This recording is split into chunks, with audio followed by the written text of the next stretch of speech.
There you go. Thank you very much, Maria. You're okay. I'm gonna up you to an F now. All right. Okay.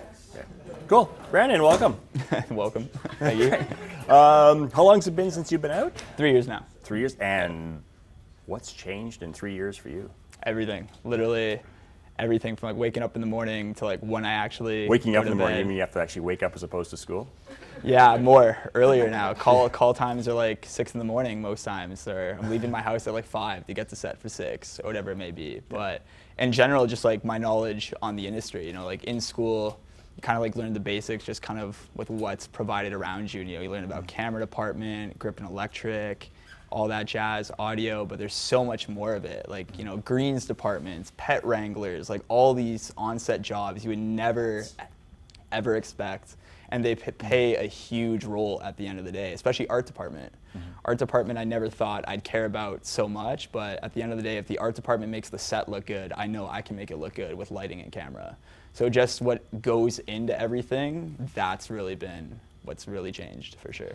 Now, your stuff is, what's the style of your shooting, I guess, is what I should ask. I like color, I like mood. It really depends on the project though. With commercials, I really don't get a lot of leeway with creativity. It's, with music videos I do for sure. Commercials are kind of like a weird pyramid scheme in a sense where, not in a bad way, but it's like, you know, the client, for example, like Toyota, goes to their marketing department, which hires a director from an agency. And then that director looks for a DP through an agency or through freelance. And then at that point, you know, I hire the lighting and grip team.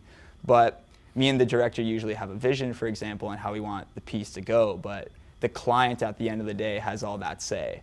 So there's been many times, you know, I've been on set for commercials and, you know, everything's going along great. And there will be like 15 people from Toyota or whatever brand or company we're doing the commercial for that day. And they'll always want the littlest thing. It's like, oh, this little piece here should be moved to the left. It doesn't represent our brand the right way.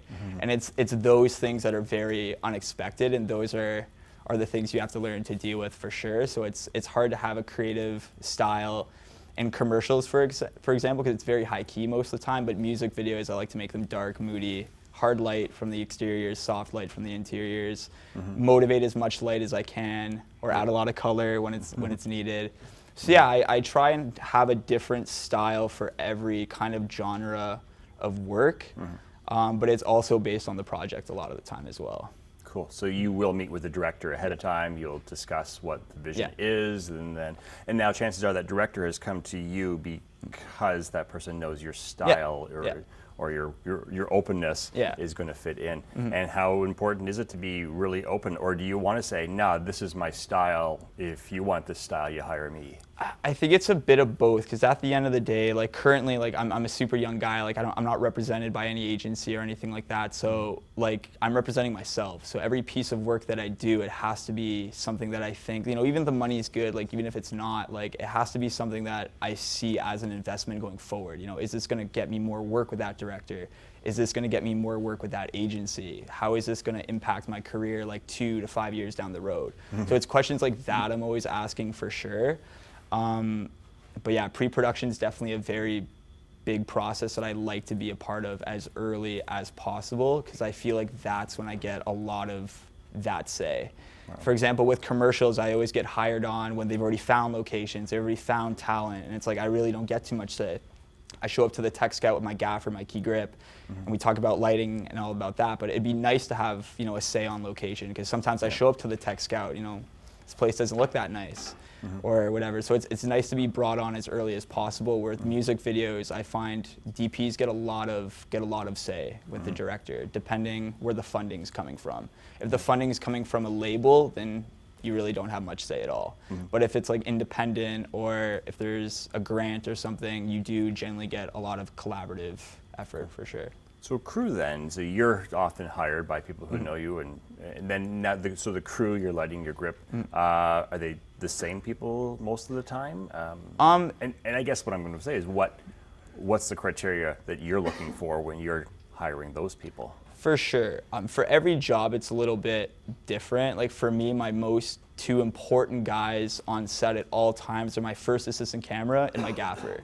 if I don't have my assistant cameraman James on a job, like I'm super uncomfortable. Like he just makes me super calm. He knows how I like my camera built. He knows what settings I like.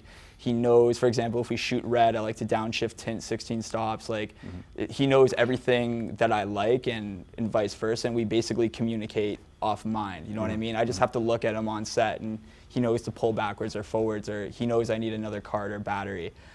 So working with other camera assistants, I don't have necessarily that connection. Right. Like there's a couple other guys I have when he's on like a movie or something like that, and I don't have him for a job, that I'm building that relationship with, but it's definitely not the same as that consistent person. As far as my gaffer, I have kind of different gaffers for different jobs. I have a gaffer for music videos and a gaffer for commercials, and it's all based on style, because gaffers very much have a style like DPs. So, for example, David Ruggles is actually my key grip on a lot of those music videos now, and he's great, and it's nice to have different people on different jobs, because they always have a different style and a different way of going about things, where it's like, you know, if I want a soft bounce in one room, like Ruggles might have a whole way of setting that up, getting it going. Like I'll say, you know, hey, let's get a Sufa bullet through like an 8x8 frame. Let's get some grid cloth up there. And he might have another idea that might be a little bit better, or to try something new. So it's really nice having that collaborative effort versus on commercials where they're a lot more professional, a lot more serious. You know, I hire a different gaffer who I know is at that level, and he's done a lot of commercials and stuff like that too, so I have a lot of that trust, because the commercial lighting is very, very important, and that's like a big conversation I have with my gaffer like a month prior to the actual day, like multiple tech scouts. So like by the time we finish the pre-light, everything's ready to go. So it's very important, like finding those people you're comfortable with and you know you can do certain jobs with and not the other, and working with people that make you comfortable as well. That's very important to me. You have done a lot in 3 years. Yeah. How does that feel? How does it feel to be at this point? It's crazy, to be honest, and it's weird too, because like no one in my family really knows what I do. Being a young guy, like at Christmas dinner, like my grandma like referred to me as the family videographer, and I just wanted to shoot myself basically. I was like, all right, whatever. But yeah, so it's crazy, because I never thought, especially like leaving the program, I never thought like I see a red camera, like, you know, a couple months later I'd be shooting on Alexas, or I never thought I'd be doing any of this stuff, let alone like being on a movie or like working on commercials. I never thought that'd be the case until like years and years down the road. So it's been a lot of fun. It's been a ride for sure. So let's go back to college. Yeah. Wow, and you were quiet. Yeah. You know, learning. I remember you. Yeah, it's funny. I refer to it in a positive way. The sleeper student. It's the one that in first term it's like, what's your name again? Yeah. And you know, and in third term it's like, who's this guy? And then all of a sudden you see stuff that you'd shoot and be like, whoa, that's all right. So you came out of college. How prepared were you for the real world? I definitely had a pretty good understanding, I think. Like the one thing that I got out of school the most, and I tell this to every film student that asks me, and a lot of people don't believe it, but pre-production and budgeting was literally the best thing I've ever learned in school. Like I'm not even joking. Nobody's ever said that, right? I know, because there's times that like I'll get a budget and the director or producer will be like, yeah, you have $10K for camera rentals. I'm like, okay, that's great. And it's like, you know, art department has this much and this much. You know, I'll take a look at my budget and like how much we need. It's like, you know, there's like $2,000 left over in camera department. It's like, you know, I can get a couple extra batteries or extra cards, but if I don't need them, I'd rather give that money to another department if they might use it more. Because if art can get more props, or if G&E can get more lights or more flags or whatever, like that stuff's super crucial as well. So at first when I was out of school, I was like, yeah, give me all the budget for camera. I want all my toys. I want the anamorphics. I want all the fun stuff. But now it's like, you know, what does the project call? Like, what can I sacrifice? Like, what do I really need, and what's overkill? And where does the money actually need to be spent? That was by far the most important thing. And it's been great for like my pre-production battle too, because like now I kind of know how much things cost. So for example, like I was doing a music video early this year, and I really didn't know what the budget was, but you know, I really wanted to shoot on an Alexa. Like that was kind of the look we were going for, some nice blues. And originally I pitched film. I was like, guys, like I want to shoot 35 mil. And they're like, no, that's way too expensive. That's completely out of the budget. But how about an Alexa? And I was like, Sure. Like that works. So it's like shooting for the stars and like accepting for what you want. It's been like a nice little tactic as well that I find has been working quite a bit. But I think like pre-production is like the ultimate thing a lot of DPs need to master, because if you can master that, like your day on set's a joke. Like if you can do all your stuff in pre-production, it's like you're super confident come your day on set. And then it's usually a smooth day, unless, you know, there's always little things. Yeah. Yeah. What didn't college give you that you wish it would have? I think, like at the time, like you guys do have a lot more like industry standard toys now, but at the time, you know, we were shooting on like broadcast cameras, you know, old RE fixtures, which we still use today. Like I always have like 150s or 300s in the truck. Like you never know when that's gonna come in handy. But yeah, like now that you guys have like a lot more newer equipment, I think that's what I kind of was missing out on. Cause you know, we didn't have like prime lenses or like, you know, any like cool cinema zooms or anything like that. And all that stuff's really expensive. Like I totally get it. But I think that was kind of what I was missing at the time that I think a majority of the colleges have stepped up with now, which is like kind of getting with the standards. And do you think is that where we could go in terms of the college, either gear-wise or what we teach? Is that the important thing? Is there anything else you'd say? Yeah, like I think a bit of both. Like I found the program like very broadcast focused, and obviously like I went a super film route, and I know a lot of people went a broadcast route too, but I think having that diversity is a nice mix too. It's like, you know, there's a lot of things I learned after school as well, you know, like what is a light meter and like how to use that, and you know, like 4x4 floppies and like 12x12 flags and M90s, M18s, and like all this like, you know, gear you see on like an everyday set that you don't necessarily see in the classroom, which, you know, I totally understand it because you don't have the space for all that stuff either, right? But I think that's what I was kind of missing, like seeing like a real big set in action and like how each department like works with one another and like what the procedure is. You know, it's like you start rolling, when a card's empty, the second AC grabs it, marks it with tape, brings it to the DIT. I just think that whole procedure is something I wanted to see a little bit more, which I got right out of school, which was great. But it's like, bring you back because last year we had Whites come in with a truck. Oh, nice. And we did a setup Sick. in the cafeteria, and we were pretty much playing exactly Sick. That's awesome. that line. Yeah. So I'm gonna let you know when that is. Yeah, absolutely. I definitely would love to come. It'd be Yeah. cool. We had Pee Wee here. Oh, sick. Yeah. It was nice. It Nice. was a great little time. You've only been up for 3 years. How old are you? I'm 22 now. Wow. Yeah. Right, Yeah. What do you? That's right. The class moans. Yeah. So what was really, when you said now you have to sit there and plan 2 and 5 years ahead, which is probably, again, something, if you go back to 3 years ago when you were here and you were 19, 20, you know, usually you didn't plan much more than the weekend. Yeah, absolutely. Now absolutely. you're planning to plan 2 and 5 years. So what does 5 years look like? Well, at the moment, I just applied to the CSC for associate membership, so I'm just waiting for that. We'll see what happens there. Yes. I'm right now, my plan is just to keep doing commercials as much as I can, as much CPAT agencies commercials as I can, because at the end of the day, that's what a lot of these, you know, representations are looking for, like Sessler, you know, Mantle, all these companies that do DP representation. They know the money's in commercial. So getting that kind of representation, you have to be bringing in that clientele. So that's really what I'm trying to narrow down this year, and just really try and do as much different kinds of commercials as I can and expand the kind of work that I do. And because, you know, commercials are so different. Like I just did a high-speed commercial, and then there's a lot of stuff where it's like, you know, 2398 or, you know, 1,000 frames or no sound or MOS, and there's so many different styles and like different ways of doing things. You know, 360 video is now a thing, and it's like trying to be a little bit diverse so those brands kind of see that, and then representation is definitely the goal in a few years. So you're probably learning at twice the speed now that you were learning when you were in college. My whole life is literally like from morning to day. Like every morning I wake up, I check all my emails from like Small HD, Freefly, on all the updates. You know, I check all my emails from my business account for like directors, producers, production companies. Deal with all my checks, finances in the morning. I also work at a rental house full time as well when I'm not on set. So I work in the camera department there. So I go to work there and I service all the cameras and lenses, help other DPs prep. And it's been a great way of networking. Like that's been a real gem. So yeah, I definitely love working there. Who are you with?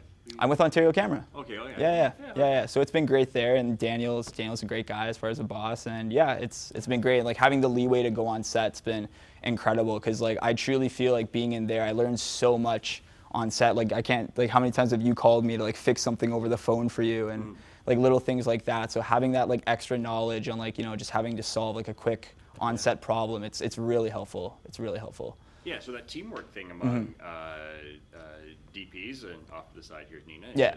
So how important is that for you to be able to call fellow DPs, people call you? Is that cool? It's great. Like I think the best part of where I am in life right now is just my circle of friends as far as DPs. Like the careers like introduced me to so many incredible people. Like one of my best friends, Dimitri, is an incredible narrative DP.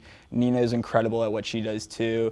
There's so many people I've met. Jeremy Benning, I'm pretty good friends with now. So there's so many people that like I look up to that I've gotten to meet. That's right. But that I've gotten to meet and like just learn off of and just get inspired from. So it's like for me, it's just like constantly being surrounded by that group of people like really motivates me to do so much more. And especially because I'm so young, I just like I get really inspired by all the stuff you do and like Jordan, like just everyone does. And it's like it just really drives me more and more forward to keep doing more. But yeah, like being surrounded in a circle of people that's gonna help you grow and shares that passion for you is the best thing that can happen for you, for sure. And you've stayed connected to schoolmates, David Ruggles? Yeah, for sure. Yeah, like there's a few people every now and then I see in the industry. Like I said, a lot of people went broadcast, a lot of people went film, but Matt Weir's a production manager I bump into all the time on set. Ruggles is very active gaffing and on set gripping and everything. I bumped into Jesse not too long ago too. So you never know. But the best thing is like when you get a call sheet in the middle of the night and you only know some of the crew, but then you see some old friends from school, some people you've worked with from this job and this job, and it's like a great like celebration come 6 a.m. in the morning when Kraft has coffee and everything like that. So it's nice. It's kind of like working in the circus in a weird way. Yeah. You just kind of show up at a location. Next day you're at a different location with unit moves with the same people that you may not know so well or you do know so well. So it's definitely a very interesting experience, and every day is very different, which is great. That's cool, man. Things have certainly changed from the days of Henry's camera. Yeah. And that was great too. Like working in sales was great too, because like now I really understand like the business side of like Canon, Nikon, RE, Red, and like now working at a rental house from sales, I still have those relationships with all the sales reps and everything like that. So that still kind of carries over. So it's like a really nice unity of everything, more or less, kind of in one, between like a sales background, DPing, and working at the rental house all at one.